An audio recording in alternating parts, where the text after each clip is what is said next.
Hello horror fam, my name is Johnny and I support horror. Like all of my reviews, this one is spoiler free, only revealing a short synopsis and clips from the trailer, no major spoilers here. Now, I was excited to see that another demonic indie horror flick had hit Shudder called Anything for Jackson, so I had to check this one out. I say it every time, but anything with, demons, creatures from hell, Satan, even hauntings, I love so much. I didn't read much up about this film. I just read the short synopsis line, went into this kind of blind. I was pleasantly surprised after watching this film, so let's talk about it, horror fam.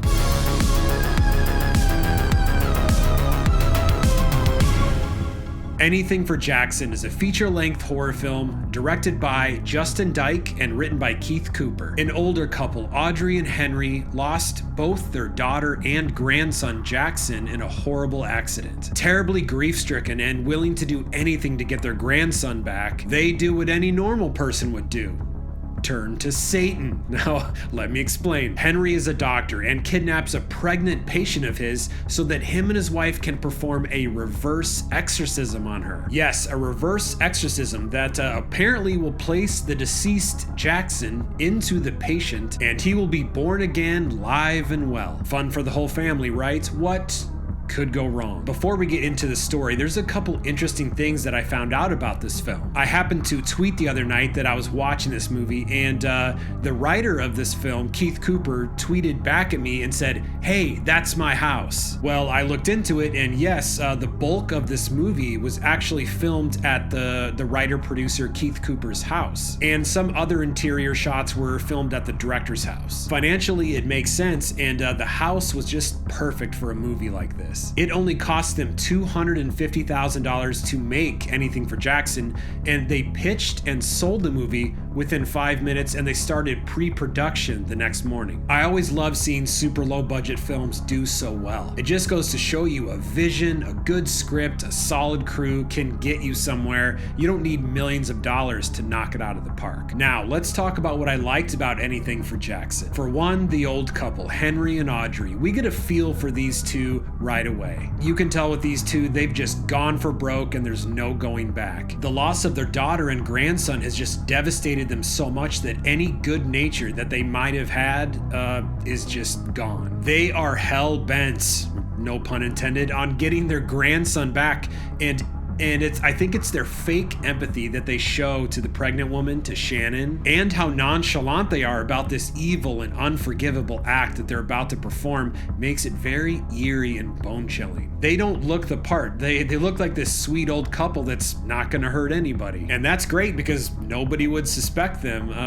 Well, actually, I take that back. Henry, the doctor, the older man, has a little sinister look to him. I might give him a glance or two. I also love the opening scene. It's one of those movies that just gets going right away. Straight to the point. That reminded me of what my professors used to tell me in screenwriting was to start where you think the middle of the scene would be, not the beginning, and that's exactly what they did here. They just cut out all the fluff. They started with a bang. The writer was also smart in showing us flashbacks later in the film that led up to that opening scene. This way we get a better understanding of how she got there, and we feel more connected and empathetic towards Shannon, the kidnapped victim. As for the creep factor, just how scary was Anything for Jackson? Well, this movie definitely had some creepy moments, some really good practical effects, and multiple ghosts that roamed the house. For the practical effects, keep in mind they only had $250,000 the entire movie, so they were limited on resources. Not that a lot of money equals scares, it doesn't. I'm just letting you know that this is an indie film, you can tell, but I like it a lot. You get creative. I won't spoil anything here, but the one ghost that I found the most disturbing and creepy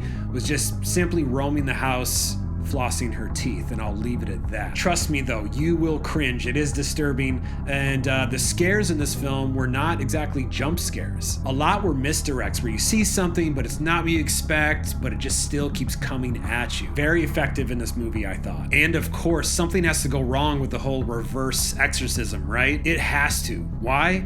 I say this every damn time, but do not mess with Satan. As I have a demonic Just like Satan's skull next to me.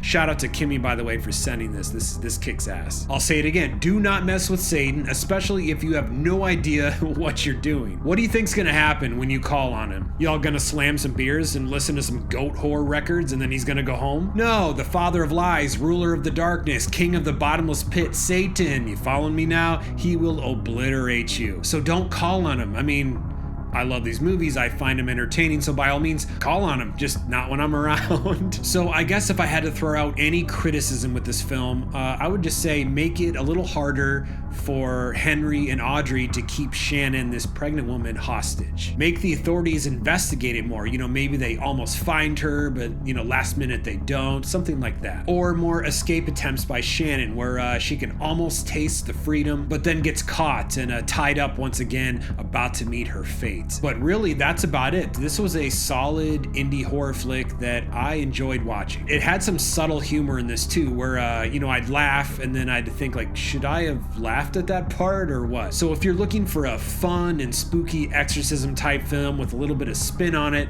I recommend that you watch Anything for Jackson. It isn't the typical exorcism film where the person is vomiting and screaming and showing signs that they're possessed. This is something different and clever in my opinion. It's streaming right now on Shudder, so please go ahead, watch this, support this movie. Okay, horror fam, I gotta get back to my festivities here, which means I'm just gonna go in the house and maybe drink some whiskey or something, but seriously, thank you so much for coming by and watching my review of Anything for Jackson, and if you haven't hit that subscribe button yet, I hope you do so right now and give this video a thumbs up if you liked it. And let's be friends to the end, people. You know you can follow me on Twitter and Instagram at The Horror Hack. Once again, my name is Johnny. Keep supporting horror, and this has been one hack of a show.